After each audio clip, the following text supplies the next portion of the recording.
Seems like only yesterday, where does time go? She had just snagged the nomination for Harbour Grace Portagrave, and wow, that's like a year and a bit ago now. Pam Parsons is on the line.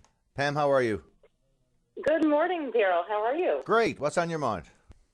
I just want to touch base and call in and say hello. It's always a treat, of course, when you're guest hosting. It's always a treat when I'm here too, in my mind, but other people probably don't agree with that.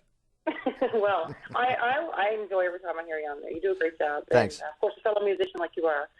And no, I wanted to call in, of course, and give an update on the good things that are happening in the district that I represent, that I proudly represent, and that's, of course, Harbour Grace Portagrave.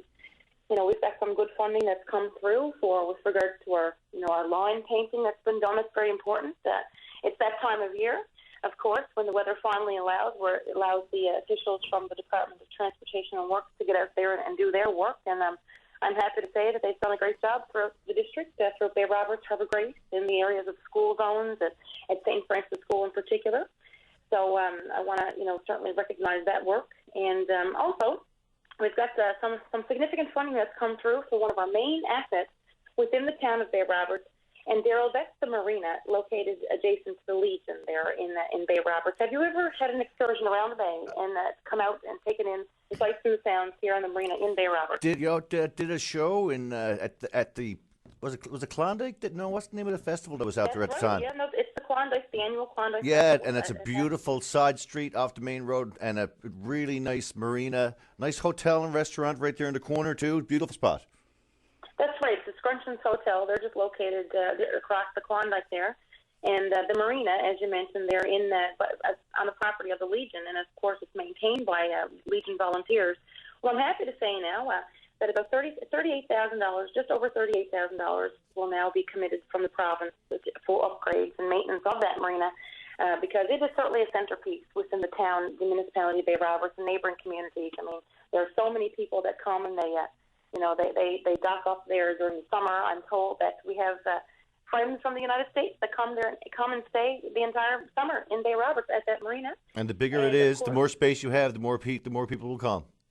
It's certainly quite the tourist attraction for visitors and for residents enjoy it, locals, and it's a centerpiece where we have a lot of our festivals in the town of Bay Roberts, which I might add, of course, the big Canada Day Festival coming up now this weekend. And people will be front and center on that marina. And, everything happens there, from the memorial services, the parades, Klondike days. A lot of great things happen there. And I have to give the bouquet to, of course, those volunteers who, like I say, maintain that marina.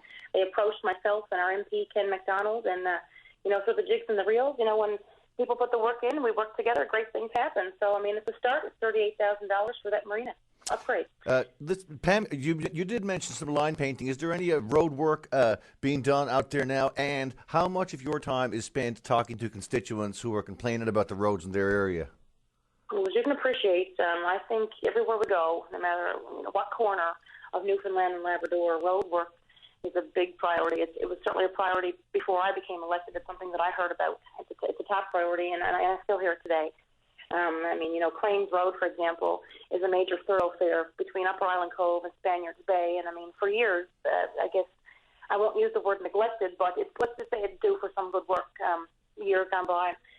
Same thing with Harvey Street, a main thoroughfare throughout Harbour Grace there, leading into Carbonear and up through Spaniards Bay. Mm-hmm. So road work is certainly a concern, but I'm happy to say as well, it takes time, it takes working together. Municipalities come forward with comprehensive applications and, of course, with lobbying by MHAs and advocating, I guess, for their constituents.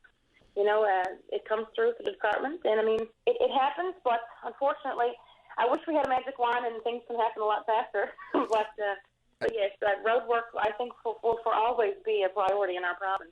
Well, you're managing to do something right out there, because there's a lot of people that complain about their MHAs, but I haven't heard people toss your name out too often. So obviously you must be doing something well to treat your constituents. At the very least, listen to their concerns and find out what needs to be done.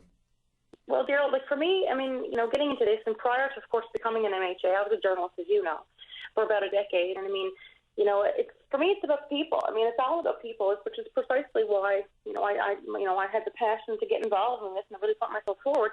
So, I do certainly try to do my best. I put in an honest effort. The only promises I make as a politician is that I'll always certainly be honest. and I will do everything that I can within my power to exhaust every avenue to help any constituent, whether it be from my district or from any district, actually. Anybody who reaches out to me, I will certainly do my best. I mean, I can't say what an outcome will be. No MHA can.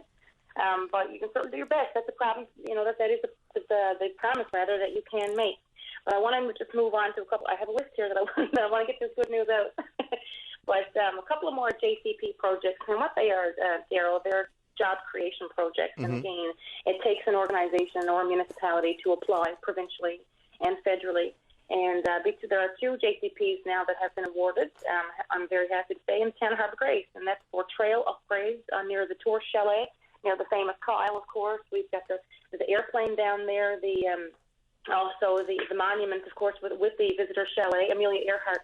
So just over $40,000 for that one, for upgrades, and also for walking trails, which is very important, of course, promotes our community healthy living and our green space through Bears Cove into Bristol's Hope. So a total of about $80,000 will go to that in that particular area. Also, the community garden was just kicked off recently in the town of Harbour Grace, and I mean that gives residents an opportunity to get out there. They take pride in harvesting their own vegetables, planting and harvesting. It's a hands-on approach. It's great for the children. Great idea. And just a couple of weeks ago, we kicked off that with the town of Harbour Grace, myself, the province. We had Minister Steve Crocker was there, along with MP Ken MacDonald. It was a great event, I got to say, and it was $45,000 committed by the province for that. And also, I know I move along quickly.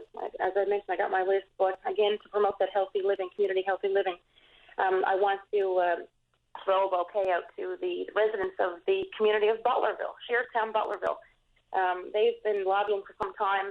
They have the softball complex in there, and very active program. I hear a lot of great things. A lot of young athletes coming out of that program, the softball program in Butlerville. And I'm happy to say the province will commit between $10,000 and $11,000 to the municipality, Bay Roberts, to get those installed for those children. And a bouquet out to the town of Bay Roberts as well. So this is an exact result of people working together to make things happen. So it is definitely hard times, economic times in the province, but I have faith that things are happening. Good things are still happening. Listen, it's nice to hear all the wonderful things that are going on in that part. I always manage to get out around that area of the province at least once in the summer, if not twice. It's a great drive, beautiful drive. Thanks for this, Pam. Appreciate it. Well, now, dear, we've got lots of great festivals coming up, so I encourage you to get out, take in. We just had our Song Stages Seafood Festival in Bay Roberts, which is a big kickoff. Yes. Great musicians from around the province there. I know you're a musician. So anytime you're out this way, bring the guitar. But before I get going here now, I just want to talk about an important issue. Yeah, we're coming up against news, so we got to be. Yeah, I've met with plant workers, local plant workers. As we know, our fishery, it's a really hard time with regard to, but not just for harvesters, but for the plant workers alone. I mean, some of these guys are falling on some hard times right now with regards to EI running out and whatnot. But I just want to put it out there. Obviously, EI is a federal jurisdiction. I'm doing everything as I can as an MHA with communication with the fisheries minister and the premier, to push for Ottawa to also include plant workers, with some sort of, solution. So it's a conversation that's ongoing, and I know we're running out of time here, but it's certainly on my radar. And at my level, at my capacity, I'm certainly doing everything I can to get some support for these guys. Plant workers are glad to hear that. Thanks for this, Pam. We're right up to the news. Hey, you take care. Thanks, Daryl. Okay, we'll talk again. Bye-bye.